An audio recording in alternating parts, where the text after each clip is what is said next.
Israel Hamas युद्ध को 1 साल से ज्यादा गुजर चुका है। अब लड़ाई लेबनान से होते हुए ईरान तक पहुंच गई है। इजराइल और ईरान एक दूसरों को आंखें दिखा रहे हैं। मिडिल ईस्ट में तनाव जस का तस बना हुआ है। वार पलटवार से गाजा और अब लेबनान की सैकड़ों जिंदगियां तबाह हो रही हैं। लाखों लोग बेघर हो गए। ये खूनी जंग हर दिन एक नई तबाही की दास्तान लिखती जा रही है। ईरान समर्थित प्रॉक्सी गुटों ने इजराइल को युद्ध में उलझाकर ऐसा कोहराम मचा है कि जिसकी जद में पूरा मिडिल ईस्ट आ गया है। गाजा में इजरायली सेना कमजोर पड़ रही है, या यूं कहें कि युद्ध ने इजराइल हमास दोनों को एक स्थिति पर लाकर खड़ा कर दिया है।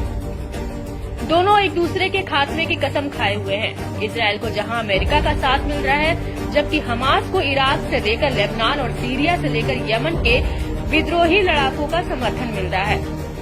ईरान समर्थित ये सभी संगठन एक होकर अलग अलग ठिकानों से इजराइल पर हमलावर हैं।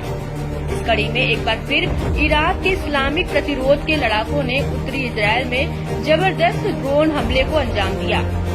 सरिया अवलिया अल दमकूट ने 30 अक्टूबर को एक विशेष ड्रोन अभियान चलाया। इस हमले में कब्जे वाले फिलिस्तीन के भीतर जॉर्डन घाटी में एक महत्वपूर्ण साइट को निशाना बनाया। इसके अलावा लड़ाकों ने उत्तरी कब्जे वाले फिलिस्तीन में तिबरियस के उत्तर में एक महत्वपूर्ण लक्ष्य पर ड्रोन से हमला किया।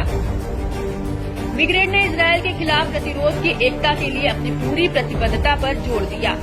इराक के इस्लामिक प्रतिरोध ने उत्तरी कब्जे वाले फिलिस्तीन को निशाना बनाकर किए ऑपरेशन की जिम्मेदारी ली। समूह ने अपने बयान में बताया कि गाजा और लेबनान के लोगों पर हो रहे इजरायली हमलों के जवाब में प्रतिरोध के सहयोगी के तौर पर हमला किया। यह अभियान दुश्मन के ठिकानों पर हमलों को तेज करने की प्रतिबद्धता को जाहिर करता है।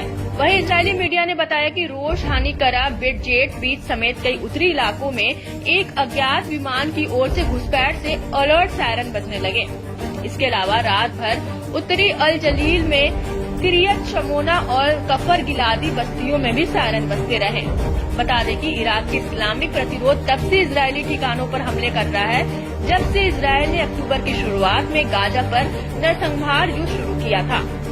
गाजा में इजरायल के खून खराबे को मिल रहे अमेरिकी समर्थन से प्रतिरोध तिलमिलाया हुआ है। यही वजह है कि इराक और पड़ोसी सीरिया में इस्लामिक प्रतिरोध ने अमेरिकी सैन्य ठिकानों पर भी जोरदार हमला कर बड़े नुकसान का दावा किया है।